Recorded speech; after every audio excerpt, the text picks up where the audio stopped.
8천억. 제 통장에 있는 돈입니다. 15년 동안 아들은 몰랐습니다. 결혼식 날 며느리는 저를 창피거리라 불렀죠. 3일 후 며느리는 500억을 요구했어요. 7일 후 금융감독원에 저를 신고하고 14일 후 이혼 소송을 시작했습니다. 그래서 제가 제안했죠. 100억? 조건은 단 하나. 내 아들 인생에서 영원히 사라질 것. 며느리는 48시간을 고민했습니다. 과연 며느리의 선택은? 8천억을 숨긴 어머니와 500억을 노린 며느리. 8개월간의 싸움. 지금 시작합니다. 2025년 5월 토요일 오후 2시 서울 강남구 소재 그랜드 하얏트 호텔 3층 그랜드 볼룸은 500명의 하객으로 가득 찼습니다. 천장에 매달린 대형 샹들리에가 황금빛을 쏟아내고 흰 천으로 덮인 원형 테이블마다 장미 꽃다발이 놓여 있었어요. 좌측 신부 쪽 하객들은 에르메스 백과 롤렉스 시계로 치장했고 우측 신랑 쪽은 수수한 정장 차림이었습니다. 구석 12번 테이블에 앉은 62세 이은주는 백화점에서 산 검정 원피스를 입고 있었어요. 목에는 돌아가신 남편이 남긴 진주 목걸이가 걸려 있었습니다. 옆자리에 친구 정미숙이 속삭였습니다. 은주야, 신부 집안 되게 화려하네. 은주는 고개만 끄덕이며 단상을 바라봤습니다. 오후 3시 15분 식이 끝나고 피로연이 시작됐어요. 웨이터들이 은빛 쟁반에 샴페인을 담아 테이블 사이를 누볐습니다. 신부 박수진은 3억 원대 베르사체 웨딩드레스를 입고 하객들 사이를 걸었어요. 그녀의 어머니 최영희는 샤넬 트위드 재킷에 버킨백을 들고 신랑 측 하객들을 훑어봤습니다. 오후 3시 40분 수진이 부모님을 데리고 은주의 테이블로 다가왔어요. 어머님, 부모님께 인사드리세요.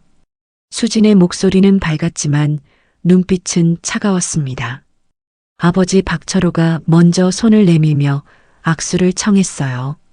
그런데 은주의 얼굴을 보는 순간 그의 손이 공중에서 멈췄습니다. 박철호의 눈이 점점 커지더니 입술이 가늘게 떨렸어요. 3년 전 회의실에서 본 여자의 모습이 머릿속에 떠올랐습니다. 네이비 원피스, 진주 목걸이, 조용히 앉아있던 뒷모습. 당시 그는 그 여자를 변호사의 동행인쯤으로 생각했었어요. 혹시 3년 전 우리 회사 인수 미팅에 계셨던 분 아니십니까? 박철호의 목소리가 떨렸습니다. 주변 테이블의 하객들이 일제히 고개를 돌렸어요. 수진과 최영희도 놀란 표정으로 은주를 쳐다봤습니다. 은주는 찻잔을 천천히 내려놓으며 부드럽게 미소 지었어요. 사람을 잘못 보신 것 같습니다. 하지만 박철호의 눈빛은 확신에 차 있었습니다. 수진의 얼굴에 혼란이 스쳤다가 이내 계산하는 표정으로 바뀌었어요. 정미숙이 은주의 팔을 살짝 잡으며 걱정스러운 눈빛을 보냈습니다. 은주는 고개를 저으며 괜찮다는 신호를 보냈어요. 박철호 일가는 어색한 침묵 속에 자리를 떠났지만 수진은 계속 뒤를 돌아봤습니다. 오후 11시 잠실 아파트로 돌아온 은주는 거실불을 켰어요. 25평 아파트는 조용했고 남편 사진이 선반 위에서 그녀를 내려다봤습니다. 15년간 지켜온 비밀이 흔들리기 시작했어요. 2010년 봄 남편과 함께 삼성전자의 특허를 250억에 판 날이 떠올랐습니다. 준혁이한테는 50억 정도 받았다고 하자. 애가 스스로 성공해야지. 남편의 목소리가 귓가에 맴돌았어요. 은주는 휴대폰을 꺼내 김재민에게 문자를 보냈습니다. 박철호 박수진 부녀조사 자세히 부탁합니다. 2분 후 답장이 왔습니다. 알겠습니다. 48시간 드리겠습니다. 은주는 창밖을 바라봤습니다. 한강이 어둠 속에서 검게 흐르고 있었어요. 뭔가 시작되고 있었습니다. 제어할 수 없는 무언가가 다가오고 있었어요. 은주는 남편 사진을 들어 가슴에 안았습니다. 여보, 우리 잘한 거 맞죠? 대답은 없었지만 사진 속 남편은 여전히 웃고 있었습니다. 결혼식 3일 후인 화요일 오전 11시 은주의 휴대폰이 울렸습니다. 화면에 며느리 수진이라는 이름이 떴어요. 어머님, 시간 되세요? 점심 같이 하고 싶은데요. 수진의 목소리는 밝고 경쾌했습니다. 그래, 어디서 만날까? 청담동에 괜찮은 한정식당 알아요. 제가 예약할게요. 전화를 끊은 은주는 옷장을 열었어요. 평소 입던 면 재질의 베이지색 블라우스를 꺼내 입었습니다. 가방은 5년 전 백화점 세일 때 산 검은색 가죽 가방이었어요. 오후 12시 30분 청담동 한정식당 청담제 앞에 도착했습니다. 2층짜리 한옥 스타일 건물로 입구부터 고급스러운 분위기가 풍겼어요. 직원이 은주를 2층 프라이빗 룸으로 안내했습니다. 방문을 열자 수진이 이미 앉아 기다리고 있었어요. 샤넬 트위드 재킷에 까르띠에 시계, 테이블 위에는 루이비통 서류 가방이 놓여 있었습니다. 어머님 오셨어요? 여기 음식 정말 맛있어요. 수진이 자리에서 일어나 인사했습니다. 웨이터가 들어와 1인당 15만 원짜리 특선 코스를 설명했어요. 전복죽, 한우 불고기, LA 갈비, 잡채가 차례로 나왔습니다. 하지만 수진은 젓가락을 거의 들지 않았어요. 식사 시작 10분 후 수진이 냅킨으로 입을 닫고 테이블에서 아이패드를 꺼냈습니다. 화면을 켜자 신문 기사가 나타났어요. 2022년 5월 20일자 매일경제신문이었습니다. 익명의 투자자, 대동물산 6,500억의 인수. 제목 아래 작은 사진이 있었어요. 회의실에서 찍은 단체 사진이었는데 정장 차림 남성들 사이로 네이비 원피스를 입은 여성의 뒷모습이 희미하게 보였습니다. 수진이 화면을 확대하며 말했어요. 우연히 비슷한 옷을 입으신 거겠죠? 목소리는 부드러웠지만 눈빛은 날카로웠습니다. 은주는 차를 한 모금 마시며 화면을 봤어요. 수진은 가방에서 A4 용지 뭉치를 꺼내 테이블에 펼쳤습니다. 약 20장 정도 되는 서류였어요. 알파리서치 조사보고서 이은주 자산 추적. 첫 페이지 제목이었습니다. 다음 장에는 세 개의 페이퍼 컴퍼니 이름이 적혀 있었어요. JNT 홀딩스, 블루오션 인베스트먼트, 퓨처텍 파트너스. 각 회사의 실소유주를 추적한 구조도가 그려져 있었습니다. 부동산 매입 리스트도 상세했어요. 강남 삼성동 펜트하우스, 제주 토지 5필지, 분당 오피스텔 3채. 사립탐정한테 한 달간 1,500만 원 주고 받은 보고서예요. 수진의 말투가 점점 직접적으로 변했습니다. 마지막 페이지에는 결론이 적혀 있었어요. 이은주, 추정 자산 8천억 원 이상이라는 문장이 굵은 글씨로 표시되어 있었습니다. 은주는 서류를 천천히 넘기며 수진의 얼굴을 봤어요. 서울대 MBA 출신답게 분석이 치밀했습니다. 수진이 또 다른 서류를 꺼냈어요. 어머님, 제안이 있어요. 가족재단을 만드는 게 어떨까요? 표지에 이토마스 가족재단 설립안이라고 적혀 있었습니다. 페이지를 넘기자 상세한 계획이 나왔어요. 초기 자본금 500억 원, 이사진 4명 구성안이 명시되어 있었습니다. 이은주, 이준혁, 박수진, 박철호. 투명하게 관리하고 함께 의사결정하는 거예요. 세금 혜택도 있고요. 수진이 설명을 이어갔습니다. 은주는 찻잔을 내려놓고 수진을 똑바로 쳐다봤어요. 준혁이가 결혼 전에 이런 얘기 알았니? 아니요. 오빠는 몰라요. 근데 이미 오빠 회사에 몇 가지 질문은 했어요. 수진의 입꼬리가 살짝 올라갔습니다. 오빠 승진한 거 실력도 좋지만 배경도 있는 거 아니냐고요. 은주의 손이 미세하게 떨렸어요. 하지만 표정은 변하지 않았습니다. 생각해 볼게. 3일 드릴게요. 답 주세요. 수진이 서류를 다시 가방에 넣으며 일어섰습니다. 계산은 이미 했다고 말하며 먼저 나갔어요. 은주는 혼자 남아 식어가는 갈비를 바라봤습니다. 먹을 수가 없었어요.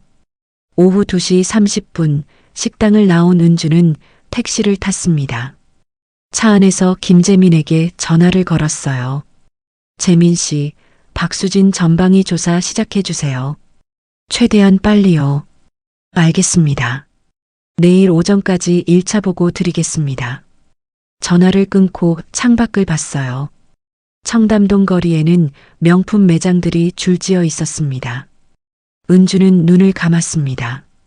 15년간 쌓아온 평화가 무너지고 있었어요. 청담동 식사 다음 날인 수요일 오전 9시, 은주는 광화문 KB국민은행 프라이빗 뱅킹 센터를 찾았습니다. 30층 건물의 27층에 위치한 김재민의 사무실은 조용하고 고급스러웠어요. 김재민이 문을 열고 은주를 맞이했습니다. 밤새 작업했습니다. 들어오세요. 책상 위에는 두툼한 서류 뭉치가 놓여 있었어요. 박수진 및 박철호 가족 종합보고서 48페이지였습니다. 김재민이 의자를 권하며 첫 장을 펼쳤어요. 3페이지부터 보시죠. 화면에는 카카오톡 대화 캡처본이 있었습니다. 2024년 9월 15일 수진과 대학 동창 김민지의 대화였어요. 형광펜으로 표시된 부분이 눈에 들어왔습니다. 이제 사랑 같은 거 안 봐.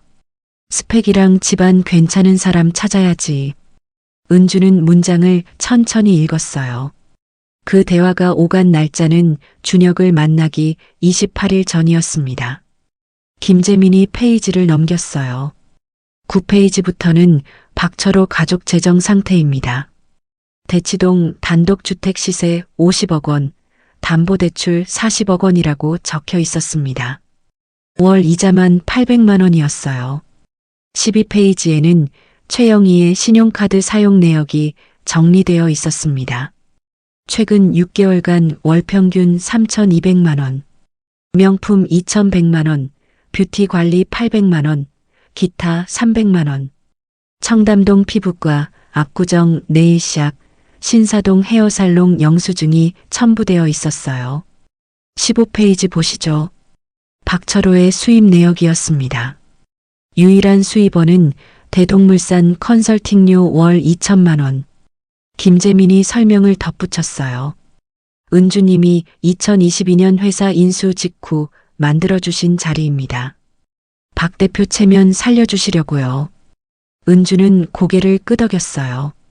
기억났습니다. 인수 당시 박철호가 초라해 보여서 명함이라도 유지하라고 만든 자리였어요. 18페이지에는 수진의 대출 내역이 나왔습니다. 결혼 준비 신용대출 1억 원, 결혼 후 마이너스 통장 5천만 원. 22페이지를 보던 은주의 눈이 멈췄어요. KB국민은행 출금 내역이었습니다. 결혼식 일주일 전 1,500만 원 인출. 적요란에 시어머니 재산조사 비용이라고 적혀 있었어요. 은주는 숨을 깊게 들이마셨습니다. 김재민이 35페이지를 펼쳤어요. 이건 중요합니다. 보시죠. 2021년 대동물산 회계감사 보고서였습니다. 박철호가 매각 3개월 전 회사 자금 50억 원을 개인 계좌로 이체한 내역이 상세히 기록되어 있었어요. 이체 날짜, 계좌번호, 금액이 모두 명시되어 있었습니다. 당시 은주님이 인수 과정에서 발견하셨죠. 고소 안 하신 거예요. 은주는 그때를 떠올렸어요. 박철호가 이미 회사를 잃은 상태였고 더 이상 무너뜨리고 싶지 않았습니다. 보관만 해두세요. 필요할 수도 있으니까요. 김재민이 보고서를 봉투에 넣어 건넸습니다. 오후 3시 은주의 휴대폰이 울렸어요. 준혁이었습니다. 엄마, 회사에서 이상한 소문이 돌아요. 준혁의 목소리가 침울했습니다. 어떤 소문인데? 제 승진이 배경 덕분이라고요. 점심시간에 동료들 얘기 들었어요. 은주는 주먹을 꽉 쥐었어요. 수진이가 지난주 회사 앞에서 우연히 부장님을 만났대요. 우연이 아니었습니다. 계획된 만남이었어요. 은주는 목소리를 가다듬었습니다. 준혁아, 괜찮아. 엄마가 해결할게. 엄마, 우리 집이 제가 아는 것보다 형편이 좋은 건가요? 질문이 직접적이었습니다. 은주는 잠시 말을 멈췄어요. 조금만 기다려줘. 곧 다 얘기해 줄게. 엄마를 믿어보렴. 전화를 끊고 은주는 의자에 깊이 앉았습니다. 김재민이 물 한 잔을 건넸어요. 저녁 7시 잠실 아파트에 준혁이 찾아왔습니다. 현관문을 열자 준혁의 얼굴이 창백했어요. 엄마, 정말 궁금해요. 도대체 뭐가 있는 거예요? 은주는 준혁을 거실로 안내했습니다. 소파에 나란히 앉았어요. 남편 사진이 두 사람을 내려다보고 있었습니다. 준혁아, 2010년에 아빠랑 특허 팔았던 거 기억하지? 네. 50억 받으셨다고 하셨잖아요. 실제로는 250억이었어. 준혁의 눈이 커졌습니다. 그걸 아빠가 15년 동안 투자했어. 은주가 숨을 들이마셨어요. 지금은 8천억이 넘어. 준혁은 한동안 말을 잇지 못했습니다. 입술이 파르르 떨렸어요. 그럼 제가 10년 동안 모아서 산 분당 집은 뭐예요? 목소리에 자괴감이 묻어났습니다. 내가 스스로 이룬 거야. 그게 진짜 성공이야. 거짓말로요? 엄마가 숨기면서요? 준혁이 소파에서 일어났습니다. 수진이는 이거 알고 저랑 결혼한 건가요? 은주는 가방에서 김재민이 준 서류를 꺼냈어요. 카카오톡 대화 내용을 보여줬습니다. 준혁은 화면을 보더니 고개를 떨구었어요. 엄마, 저 혼자 있고 싶어요. 준혁이 현관으로 향했습니다. 은주는 따라가지 않았어요. 문이 닫히는 소리가 들렸습니다. 은주는 창가에 서서 밤하늘을 봤어요. 한강 위로 불빛이 반짝이고 있었습니다. 15년간 지켜온 거짓말이 아들을 아프게 하고 있었어요. 하지만 지금은 멈출 수 없었습니다. 수진이 먼저 시작한 싸움이었어요. 밤 11시 은주는 김재민에게 이메일을 보냈습니다. 박철호 컨설팅 계약 해지 시나리오와 법적 리스크 분석 부탁합니다. 7월 첫째 주 월요일 오전 10시 준혁의 회사로 등기 우편이 도착했습니다. 발신인은 법무법인 한결이었어요. 준혁은 회의실로 가서 조용히 봉투를 뜯었습니다. 내용 증명이었어요. 법적 별거 신청 통지서라는 제목이 눈에 들어왔습니다. 신청인은 박수진, 피신청인은 이준혁. 별거 사유란을 읽던 준혁의 손이 떨렸어요. 배우자 가족의 미공개 자산으로 인한 신뢰훼손 및 결혼 전 중요정보 은폐. 준혁은 휴대폰을 꺼내 수진에게 전화를 걸었지만 받지 않았습니다. 같은 날 오후 2시 서울 여의도 금융감독원 자본시장 조사팀에 한 통의 제보가 접수됐어요. 제보자는 익명이었습니다. 제목은 페이퍼 컴퍼니를 통한 상장사 지분 은닉 의혹이었어요. 제보서에는 이은주라는 이름과 함께 3개 회사 명단이 적혀 있었습니다. JNT 홀딩스, 블루오션 인베스트먼트, 퓨처텍 파트너스, 삼성전자, 네이버, 카카오 주식 보유 내역이 상세히 첨부되어 있었어요. 담당 조사관 김성훈 과장이 서류를 검토하며 눈썹을 찌푸렸습니다. 이거 진짜면 대형 건인데. 화요일 오전 국세청 서울지방국세청 조사사국에도 유사한 제보가 들어왔어요. 제목은 차명 계좌를 통한 탈세 의혹이었습니다. 담당 조사관 이민호 주사가 자료를 프린트하며 상사에게 보고했어요. 팀장님, 이거 봐야 할 것 같습니다. 같은 날 오후 2시 김재민이 급히 은주에게 전화를 걸었습니다. 은주님, 큰일입니다. 금감원하고 국세청에 제보가 들어갔어요. 은주는 잠실 아파트 거실 소파에 앉아 있었어요. 예상했던 일이에요. 법적으론 문제 없지만 조사 시작되면 프라이버시가 완전히 노출됩니다. 김재민의 목소리가 다급했습니다. 최소 6개월, 길면 2년 걸려요. 은주는 창밖을 바라봤어요. 한강이 흐르고 있었습니다. 변호사 선임해야겠어요. 법무법인 율촌의 이승현 변호사 추천합니다. 금융 전문가예요. 수요일 오전 은주는 광화문 법무법인 율촌을 찾았습니다. 48세 이승현 변호사가 회의실에서 기다리고 있었어요. 검은 뿔테 안경에 단정한 정장 차림이었습니다. 김재민 씨한테 자료 받아서 검토했습니다. 이승현이 노트북을 열며 설명을 시작했어요. 구조 자체는 합법입니다. 문제 없어요. 그럼 왜 조사를 하는 거죠? 의심이 있으면 조사는 할 수 있어요. 하지만 결과는 무혐의 나올 겁니다. 이승현이 안경을 고쳤으며 덧붙였어요. 다만 과정에서 모든 게 다 드러나요. 자산 규모, 투자 내역, 전부요. 은주는 고개를 끄덕였습니다. 준비해야죠. 수요일 저녁 7시 준혁이 은주의 집 초인종을 눌렀어요. 문을 열자 준혁의 얼굴은 더 수척해져 있었습니다. 엄마, 수진이한테 별거 신청서 받았어요. 준혁이 거실로 들어와 소파에 주저앉았어요. 수진이가 엄마를 조사했다는 것도 이렇게 하는 것도 이해가 안 돼요. 은주는 주방에서 물 한 잔을 따라 건넸습니다. 준혁이 물을 벌컥벌컥 마셨어요. 엄마, 처음부터 다 얘기해 주세요. 제가 알아야 할 거 다요. 은주는 준혁 옆에 앉았습니다. 2010년 특허 판매 이야기부터 시작했어요. 아버지가 어떻게 투자했는지, 15년 동안 어떻게 불려왔는지. 준혁은 말없이 들었습니다. 그럼 지금 8천억이 진짜예요? 응. 정확히는 8,200억 정도야. 준혁은 두 손으로 얼굴을 감쌌어요. 제가 매달 200만 원씩 모아서 10년 만에 집 산 게. 무슨 의미예요? 목소리가 떨렸습니다.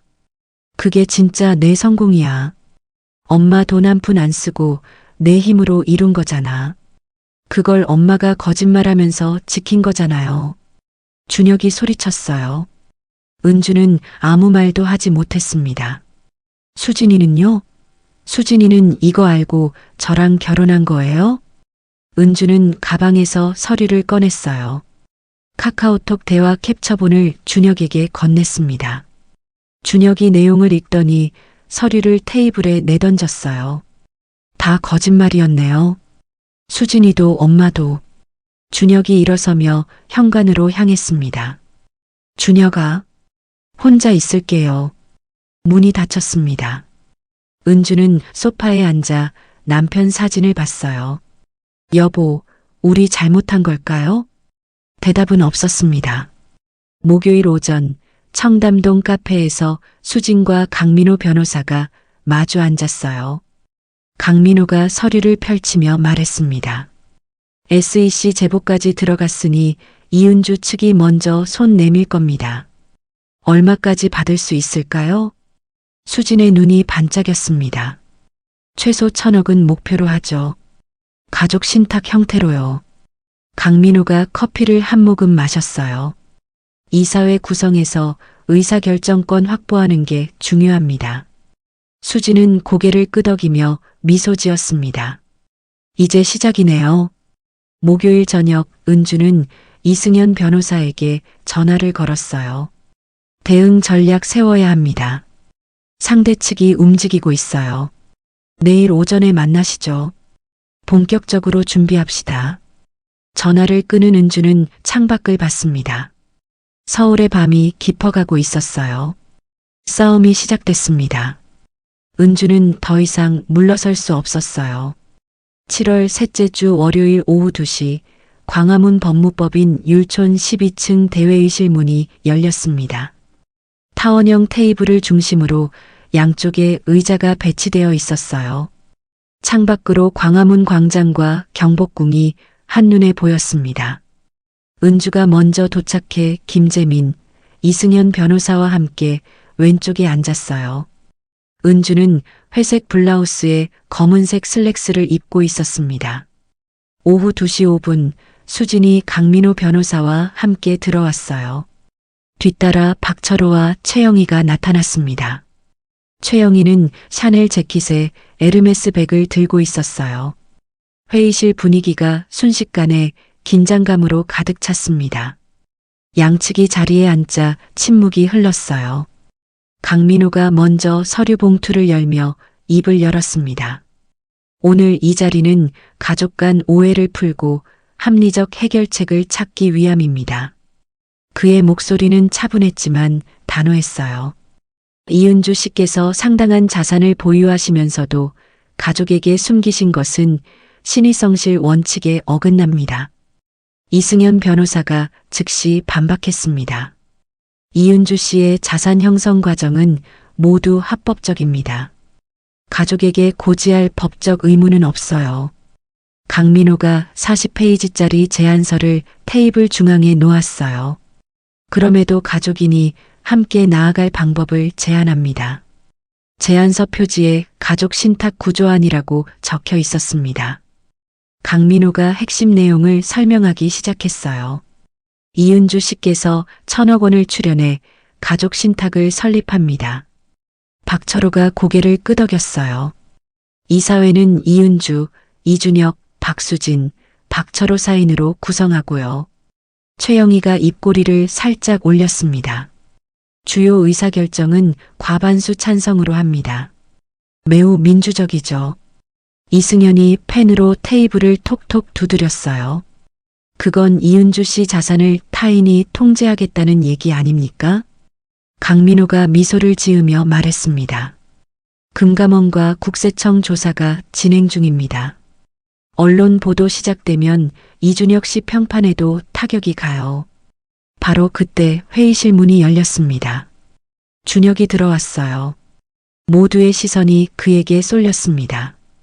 준혁은 잠시 망설이다가 은주 옆 빈자리에 앉았어요. 수진의 얼굴이 굳었습니다. 은주가 조용히 손을 들었어요. 제 차례인 것 같네요. 그녀는 김재민에게 미리 준비한 서류 봉투를 받아 테이블에 놓았습니다.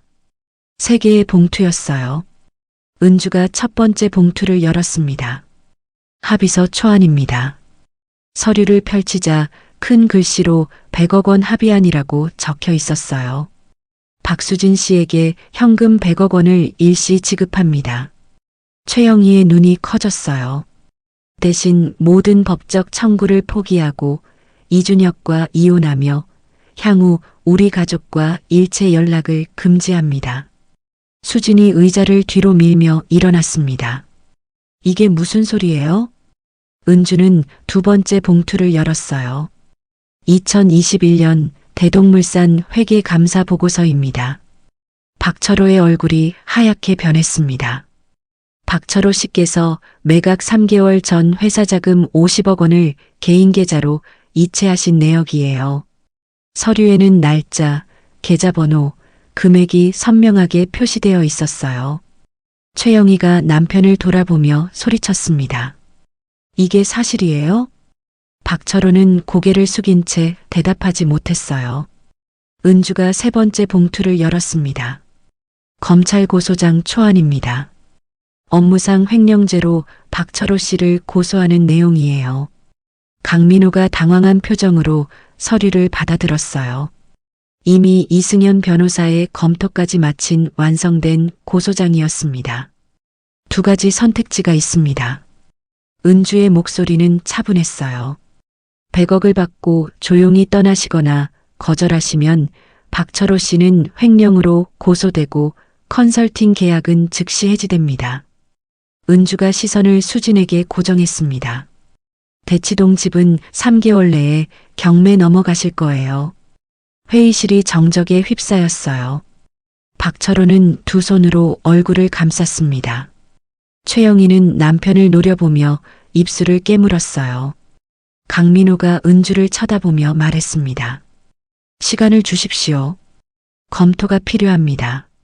48시간 목요일 오후 2시까지입니다. 은주가 명확하게 말했어요. 준혁이 떨리는 목소리로 수진에게 물었습니다. 수진아, 나한테 대답해줘. 수진이 준혁을 쳐다봤어요. 당신은 나를 사랑해서 결혼한 거야? 준혁의 눈에 눈물이 맺혔습니다. 수진은 준혁을 바라보다가 고개를 돌렸어요. 대답하지 않았습니다. 10초, 20초, 30초가 지났습니다. 침묵이 1분 넘게 이어졌어요. 회의실 공기가 얼어붙는 것 같았습니다. 강민호가 일어서며 말했습니다. 목요일까지 답변 드리겠습니다. 수진 일가가 회의실을 나갔어요. 문이 닫히자 준혁이 고개를 떨궜습니다. 은주가 준혁의 손을 꼭 잡았어요. 준혁의 손이 차갑게 식어 있었습니다. 괜찮아. 다 끝날 거야. 은주가 속삭였습니다. 이승현 변호사가 서류를 정리하며 말했어요. 잘하셨습니다. 이제 기다리는 일만 남았어요. 오후 3시 15분 회의가 종료됐습니다. 은주와 준혁은 엘리베이터를 타고 1층으로 내려갔어요. 건물 밖으로 나오자 7월의 뜨거운 햇살이 쏟아졌습니다. 준혁이 멈춰서서 하늘을 올려다봤어요. 엄마, 전 이제 어떻게 해야 돼요? 은주는 준혁의 어깨에 손을 얹었습니다. 시간이 지나면 알게 될 거야. 이게 다 너를 위한 거였다는 걸. 준혁은 대답하지 않았어요. 두 사람은 나란히 광화문 거리를 걸었습니다. 서울의 오후는 뜨겁고 소란스러웠어요. 하지만 은주의 마음은 이상하게 평온했습니다. 싸움의 끝이 보이기 시작했어요. 목요일 오후 1시 47분 이승현 변호사의 휴대폰이 울렸습니다. 화면에 강민호 변호사라는 이름이 떴어요. 이승현이 통화 버튼을 눌렀습니다. 이승현 변호사님, 강민호입니다. 네, 말씀하세요. 의뢰인이 제안을 수락하기로 했습니다. 이승현이 메모지에 시간을 적었어요. 오늘 오후 2시에 저희 사무실로 오시죠. 박수진 씨만 가도 될까요? 네, 본인만 오시면 됩니다. 통화가 끝나자 이승현이 즉시 은주에게 전화를 걸었어요. 은주는 잠실 아파트 거실에서 창밖을 보고 있었습니다. 은주님, 수락했답니다. 2시에 온대요. 알겠습니다. 지금 출발하겠습니다. 오후 2시 정각 법무법인 율촌 회의실 문이 열렸어요. 수진이 들어왔습니다. 평소와 달리 화장기 없는 맨 얼굴이었어요. 흰색 셔츠에 청바지 차림으로 명품 가방도 없었습니다. 뒤따라 강민호 변호사가 들어왔어요. 이승현이 테이블에 세부의 서류를 나란히 놓았습니다. 본인용, 상대방용, 법원 제출용입니다. 수진이 의자에 앉아 첫 장을 펼쳤어요. 합의서 주요 조항이 한 줄씩 적혀 있었습니다. 제1조 박수진에게 100억 원 지급, 계약 체결 즉시 송금. 제2조 모든 법적 청구 취하, 금감원과 국세청 제보 포함. 제3조 이준혁과 합의 이혼. 제4조 향후 이은주, 이준혁과 접촉 금지. 제5조 위반 시 100억 전액 환수 및 손해배상. 수진이 페이지를 천천히 넘겼습니다. 부속 합의서도 있었어요. 박철호의 컨설팅 계약 2년 연장, 월 2천만 원 유지. 대치동 주택담보대출 중 20억 원 상환 지원. 은주가 대동물산 명의로 일시 지원한다는 내용이었어요. 15분 동안 수진은 말없이 서류를 읽었습니다. 회의실은 조용했어요. 벽시계 초침 소리만 째깍째깍 들렸습니다. 수진이 마지막 장을 덮으며 말했어요. 펜 주세요. 이승연이 만년필을 건넸습니다. 수진이 본인용 합의서 마지막 장에 서명했어요. 박수진 세 글자를 또박또박 썼습니다. 상대방용과 법원 제출용에도 차례로 서명했어요. 강민호가 공증인 자격으로 옆에 날인했습니다. 이승연이 노트북을 열었어요. KB국민은행 법인계좌 화면이 떴습니다. 수신인 계좌번호를 입력하고 금액란에 100억을 쳤어요. 이체 확인 버튼을 눌렀습니다. 완료됐습니다. 5분 후 수진의 휴대폰에 알림이 떴어요. 입금 100억 원. 수진이 화면을 확인하고 조용히 고개를 끄덕였습니다. 그녀는 의자에서 일어났어요. 가방을 집어들고 회의실 문으로 향했습니다. 문 앞에서 잠시 멈춰 뒤를 돌아봤어요. 준혁 씨에게 전해주세요. 미안하다고. 목소리가 작게 떨렸습니다. 수진이 문을 열고 나갔어요. 발소리가 복도를 따라 멀어졌습니다. 엘리베이터 문 닫히는 소리가 들렸어요. 이승연이 서류를 정리하며 말했습니다. 끝났습니다. 수고하셨어요. 은주는 창밖을 바라봤어요. 광화문 거리에 사람들이 오가고 있었습니다. 한 사람 한 사람 모두 자기 삶을 살고 있었어요. 저녁 7시 준혁은 한강변 벤치에 혼자 앉아 있었습니다. 강물이 검게 흐르고 있었어요. 대안 쪽 불빛이 물 위에 반짝였습니다. 휴대폰에는 은주에게서 온 문자가 떠 있었어요. 준혁아, 다 끝났어. 천천히 정리하렴. 준혁은 문자를 읽고 또 읽었습니다. 1년 전 이맘때가 떠올랐어요. 수진을 처음 만났던 카페, 프러포즈했던 남산타워, 함께 웃었던 순간들. 그 모든 게 진짜였을까?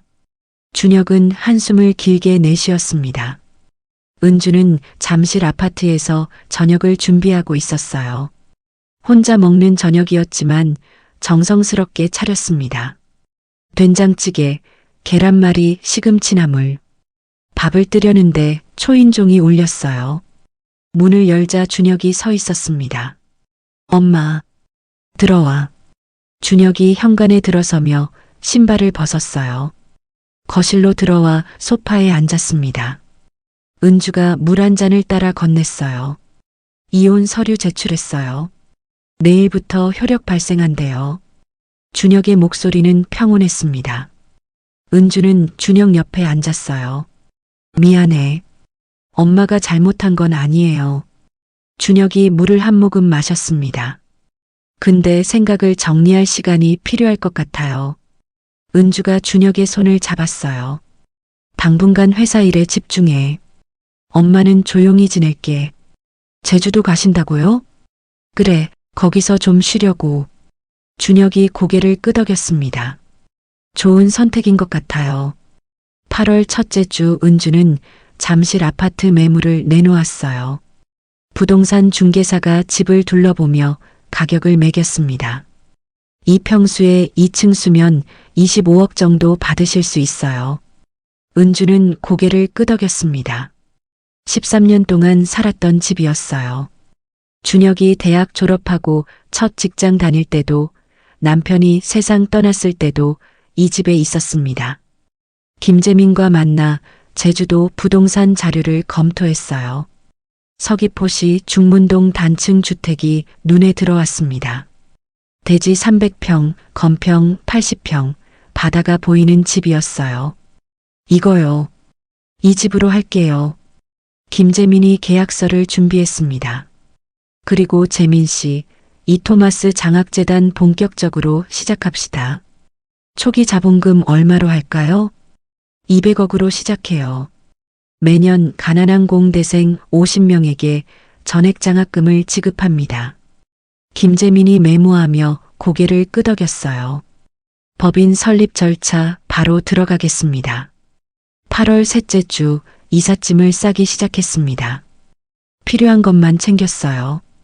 옷가지, 책 몇 권, 남편 사진. 나머지는 준혁에게 주거나 기부하기로 했습니다. 이삿날 아침 준혁이 도와주러 왔어요. 박스를 옮기며 준혁이 말했습니다. 엄마, 제주도 가면 자주 연락 주세요. 그래. 너도 잘 지내고. 엄마. 응? 사랑해요. 은주의 눈시울이 붉어졌어요. 엄마도 사랑해. 트럭이 출발했습니다. 은주는 뒷좌석에서 점점 작아지는 잠실 아파트를 바라봤어요. 13년의 기억이 저 건물 안에 남아 있었습니다. 하지만 이제 새로운 시작이었어요. 제주행 비행기표가 가방 안에 들어 있었습니다. 2025년 10월 제주도 서귀포시 중문동의 아침은 상쾌했습니다. 은주가 뒷마당 나무 의자에 앉아 커피를 마시고 있었어요. 앞마당 너머로 한라산이 보였고 뒷마당에서는 중문 해변이 한눈에 내려다 보였습니다. 단층 주택은 아담했지만 햇살이 가득 들어왔어요. 거실에는 남편 사진이 벽에 걸려 있었습니다. 이사 온 지 2개월이 지났어요. 은주는 매일 아침 6시에 일어나 해변을 걸었습니다. 중문 해변은 조용했고 파도 소리만 들렸어요. 산책을 마치고 돌아오면 옆집 강순자 할머니가 마당에 나와 있었습니다. 은주 씨, 오늘도 일찍 일어나셨네요. 68세 강순자는 전직 제주항공 승무원이었어요. 허리가 꼿꼿하고 목소리가 밝았습니다. 아침 공기가 좋아서요. 우리 집 감귤 좀 가져가세요. 올해 농사 잘 됐어요. 강순자가 감귤 한 박스를 들고 왔어요. 은주는 고맙다며 받아들었습니다. 매주 수요일과 토요일 아침 7시 은주는 서귀포 중앙시장에 갔어요. 시장 입구부터 상인들의 목소리가 활기찼습니다. 횟집 아저씨 김태수가 손을 흔들며 소리쳤어요. 은주 씨, 오늘 갈치 싱싱해요. 55세 김태수는 30년째 횟집을 운영하고 있었습니다. 갈치 2마리만 주세요. 2마리요? 3마리 드릴게요. 덤으로요. 김태수가 갈치를 포장하며 웃었어요. 채소가게 주인 양미경도 은주를 보자 반갑게 맞았습니다. 이거 유기농이에요. 특별히 싸게 드릴게요. 62세 양미경은 토마토와 상추를 듬뿍 담아줬어요. 은주는 시장을 한 바퀴 돌며 필요한 것들을 샀습니다. 상인들은 모두 은주를 은주씨라고 불렀어요. 누구도 그녀가 8천억 자산가인 줄 몰랐습니다. 10월 셋째 주 토요일 서울 강남구 논현동에서 작은 행사가 열렸어요. 이토마스 장학재단 현판식이었습니다. 3층짜리 작은 건물 1층에 재단 사무실이 있었어요. 은주, 김재민, 이승현 변호사가 참석했습니다. 그리고 첫 번째 장학생 김민재가 와 있었어요. 19세 김민재는 목포에서 올라온 고등학생이었습니다. 편모스라에서 자라며 새벽마다 배달 아르바이트를 했어요. 카이스트 전기전자공학과에 합격했지만 등록금이 없었습니다. 장학재단 소식을 듣고 지원했고 첫 번째 장학생으로 선발됐어요. 은주가 민재에게 장학증서를 전달했습니다. 4년간 등록금, 생활비, 기숙사비 전액 지원합니다. 민재가 증서를 받아들며 눈물을 흘렸어요. 할머니, 제가 꼭 훌륭한 엔지니어가 되겠습니다. 민재야, 내가 성공하는 게 다른 아이들한테 희망이 될 거야. 은주도 눈시울이 붉어졌습니다. 남편이 개발했던 배터리 기술이 이런 식으로 돌고 돌아 젊은이들을 돕고 있었어요. 11월 둘째 주 토요일, 제주공항에 준혁이 내렸습니다. 옆에는 여자가 함께 있었어요. 29세 김서연 서울 서초구 초등학교 교사였습니다. 준혁이 은주에게 서연을 소개하고 싶다고 연락했었어요. 은주가 공항 입구에서 기다리고 있었습니다. 준혁이 은주를 보고 손을 흔들었어요. 엄마, 준혁아, 잘 왔어. 은주가 서연에게 손을 내밀었습니다. 서연 씨, 반가워요. 어머님 만나 뵙게 되어 영광입니다. 서연의 목소리는 밝고 따뜻했어요. 세 사람은 은주의 차를 타고 중문동으로 향했습니다. 집에 도착하자 서연이 감탄했어요. 어머님, 집 정말 아늑하고 좋네요. 고마워요. 들어와요. 은주가 직접 만든 갈치조림과 전복죽을 차렸습니다. 식탁에 둘러앉아 밥을 먹으며 이야기를 나눴어요. 어머니, 준혁 오빠한테 어머니 이야기 많이 들었어요. 서연이 밥을 뜨며 말했습니다. 무슨 이야기를 들었는데? 정직하고 따뜻하게 키우신 분이라고요. 은주가 준혁을 쳐다봤어요. 준혁이 수줍게 웃었습니다. 오빠 보면 어떻게 키우셨는지 알아요. 성실하고 착한 사람이거든요. 은주의 가슴이 따뜻해졌습니다. 저녁 식사 후 세 사람은 중문 해변을 산책했어요. 석양이 바다를 붉게 물들이고 있었습니다. 파도가 백사장에 부서지며 하얀 거품을 만들었어요. 준혁이 조심스럽게 입을 열었습니다. 엄마, 우리 내년 봄에 결혼하려고요. 은주가 걸음을 멈췄어요. 준혁과 서연을 번갈아 쳐다봤습니다. 정말? 네. 소박하게 하려고요. 가족들만 모여서요. 서연이 은주의 손을 잡았어요. 어머님, 축복해 주세요. 은주가 두 사람의 손을 꼭 잡았습니다. 축하한다. 정말 축하해. 이번엔 제주도에서 하면 어떨까요? 작은 게스트하우스 빌려서요. 준혁의 제안에 은주가 고개를 끄덕였어요. 좋아. 그렇게 하자. 밤이 깊어가고 별이 하나둘 떠올랐습니다. 세 사람은 해변에 앉아 파도 소리를 들었어요. 은주는 하늘을 올려다봤습니다. 남편이 저 별 어딘가에서 웃고 있을 것 같았어요. 12월 은주는 서귀포 문화센터 도자기 클래스에 등록했습니다. 매주 화요일 오후 2시 수업이었어요. 강사는 40대 도예가 김선미였고 수강생은 6명이었습니다. 59세 김영희는 전직 은행원이었어요. 64세 박순희는 전직 간호사, 61세 이정숙은 전직 공무원이었습니다.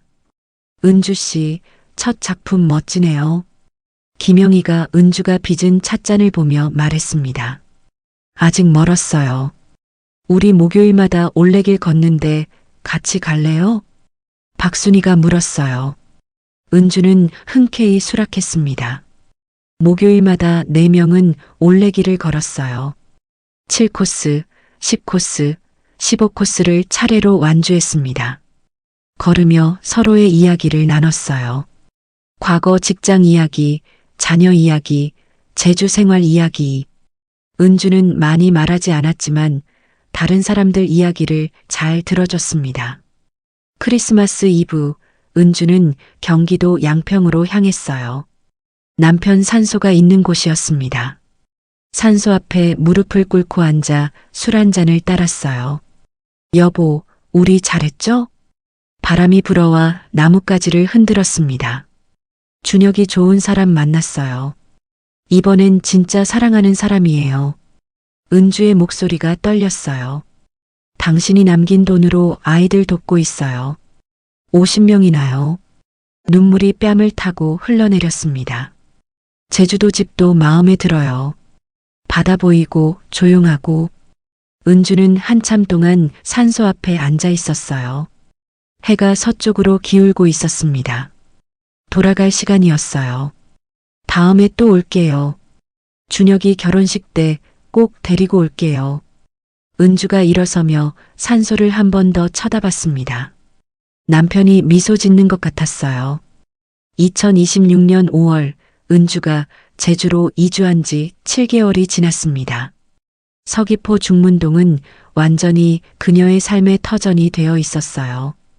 매일 아침 6시 은주는 뒷마당에서 한라산을 바라보며 스트레칭을 했습니다. 그리고 중문 해변을 30분간 걸으며 하루를 시작했어요. 파도 소리, 갈매기 울음소리, 바람 소리가 아침을 채웠습니다. 이토마스 장학재단은 첫 해 50명의 장학생을 선발했어요. 매달 넷째 주 토요일 서울 사무실에서 멘토링 프로그램이 운영됐습니다. 장학생 중 한 명인 전주 출신 이수진은 20세 고려대 화학공학과 학생이었어요. 수진은 은주를 할머니 멘토로 지정하고 한 달에 한 번 제주도를 방문했습니다. 할머니, 이번 학기 성적 장학금 받았어요. 수진이 성적표를 보여주며 환하게 웃었어요. 잘했어. 꾸준히 하는 게 제일 중요해. 은주가 수진의 손을 잡으며 말했습니다. 5월 둘째 주 토요일 오전 서귀포의 작은 게스트하우스에 사람들이 모이기 시작했어요. 준혁과 서연의 결혼식이 열리는 날이었습니다. 하객은 단 20명이었어요. 은주의 친구 정미숙, 김재민과 가족, 준혁의 회사 동료 3명, 서연의 가족과 친구들. 게스트하우스 정원에 흰 천으로 장식한 작은 아치가 세워졌습니다. 오전 11시 준혁이 검은색 정장을 입고 아치 아래 섰어요. 서연이 순백의 드레스를 입고 아버지 손을 잡고 걸어왔습니다. 화려한 웨딩드레스가 아니었어요. 무릎까지 오는 심플한 원피스였지만 서연에게 잘 어울렸습니다. 주례는 준혁의 대학 은사님이 맡았어요. 30분짜리 소박한 예식이 진행됐습니다. 준혁이 서연에게 반지를 끼워주고 서연도 준혁에게 반지를 끼워줬어요. 두 사람이 키스하자 하객들이 박수를 쳤습니다. 식이 끝나고 준혁이 은주에게 다가왔어요. 엄마 사랑해요. 준혁이 은주를 꼭 껴안았습니다. 은주의 눈에서 눈물이 흘러내렸어요. 엄마도 사랑해. 행복하게 살아. 네. 걱정 마세요. 피로연은 게스트하우스 식당에서 열렸어요. 은주가 직접 만든 갈치조림, 전복죽, 흑돼지 수육이 차려졌습니다. 하객들은 돌아가며 음식을 칭찬했어요. 이렇게 따뜻한 결혼식은 처음이에요. 서연의 친구가 말했습니다. 음식도 정말 맛있어요. 어머님이 직접 만드셨다고요? 김재민이 갈치조림을 먹으며 감탄했어요. 저녁 7시 하객들이 하나둘 떠나기 시작했습니다. 준혁과 서연도 제주시 호텔로 향했어요. 은주는 혼자 남아 정리를 마치고 집으로 돌아왔습니다. 현관문을 열고 들어서자 고요함이 그녀를 맞았어요. 거실 소파에 앉아 창밖을 봤습니다. 달이 밝게 떠 있었어요. 은주는 신발을 신고 다시 밖으로 나갔습니다. 중문 해변으로 향했어요. 밤 8시 해변은 조용했습니다. 파도만 규칙적으로 백사장을 적셨어요.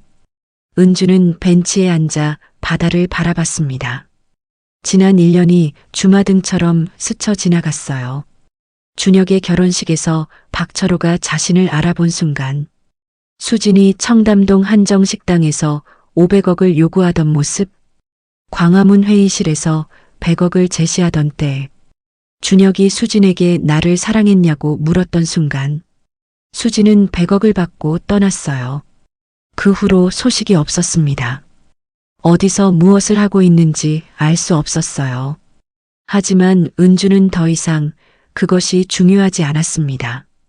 휴대폰이 울렸어요. 김재민에게서 온 문자였습니다.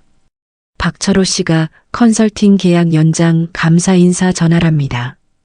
은주는 답장하지 않았어요. 그럴 필요가 없었습니다. 5월 넷째 주 화요일 장학생 김민재가 제주도를 방문했어요. 민재는 카이스트 1학년 1학기를 마쳤습니다. 할머니, 신입생 수석했어요. 민재가 성적표를 자랑스럽게 보여줬어요. 전과목 A 학점이었습니다. 정말 잘했구나. 은주가 민재의 어깨를 두드렸습니다. 할머니 덕분이에요. 장학금 없었으면 학교도 못 다녔을 거예요. 민재야, 내 성공이 다른 아이들한테 희망이 될 거야. 은주가 민재를 안아줬어요. 민재의 눈에 눈물이 맺혔습니다. 6월 첫째 주 도자기 클래스 동기들과 함께 올레 7코스를 걸었어요. 김영희, 박순희, 이정숙, 그리고 은주.